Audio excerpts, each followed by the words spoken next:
ৰবলে বাৰু সন্মান দেৱতাৰ শাস্ত্ৰতেই আছে ৰজাই কৰে ৰাজ্য যুদ্ধাই কৰে ৰঞ্জন নিজৰ মনত যি জয় কৰিব পাৰে তেওঁৱে সকলোতকৈ শ্ৰেষ্ঠ হয় ৰাজ্য জয় যুদ্ধ জয়ত গৌৰৱ থাকে কিন্তু নিৰ্বাৰণ নাথাকে জয় কৰিব পৰাজন জিতেন্দ্ৰীয় যিজন হয় তেওঁৱে মুক্তি লাভ কৰি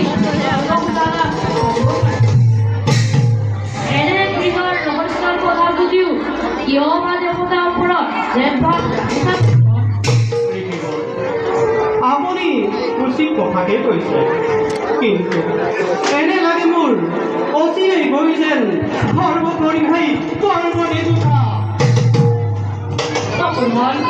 ধৈৰ্য বলেই মহাবল ধৈৰ্য হেৰুৱাই নামানিবা নিজৰ বিপদ অসীম ধৈৰ্যৰে পৰাজিত কৰা নিজৰ বিপদ নহয় সীমা এটা আছে ধৈৰ্য ধৰা নিজে নিজে বৃদ্ধি পোৱা দেৱতাৰ সু অটপালিবোৰ ইমানকে যদি কমোৱা নাযায় তেন্তে নামানিব ধৰ্ম কৰ্ম নামানিব ৰীতি নীতি নামানিব দেৱদেৱ মুনি আদি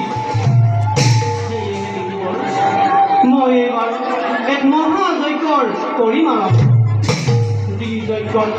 মোৰ এটি পুত্ৰ সন্তানৰ হবৰ বিভাগ আৰু সেই পুত্ৰৰ দ্বাৰাই মই সৰ্বসাহাৰা কৰি সেই সৰ্বদেৱতা দেখুৱাই দিম এই ব্ৰাহ্মণৰ বক্তব্য কিমান দেখিবৰ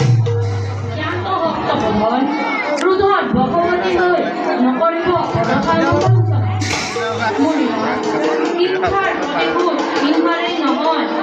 প্ৰেমেৰে জয় কৰা প্ৰেমেই হ'ল নহয় নোৱাৰিম মই প্ৰেমভাৱে ল'বলৈ প্ৰতিশোধ সৰ্বকৃষ্ট কৰি কৰিছোঁ প্रण এইবাৰ মই মহাযজ্ঞ কৰিম সম্পন্ন সেই মহাযজ্ঞ অহা কৃষ্ণ ইত্যাদি মই কৰিম আৰম্ভ যদি তোমাৰ ইচ্ছা হৈছে অকল মহাযজ্ঞ অনুষ্ঠিত কৰা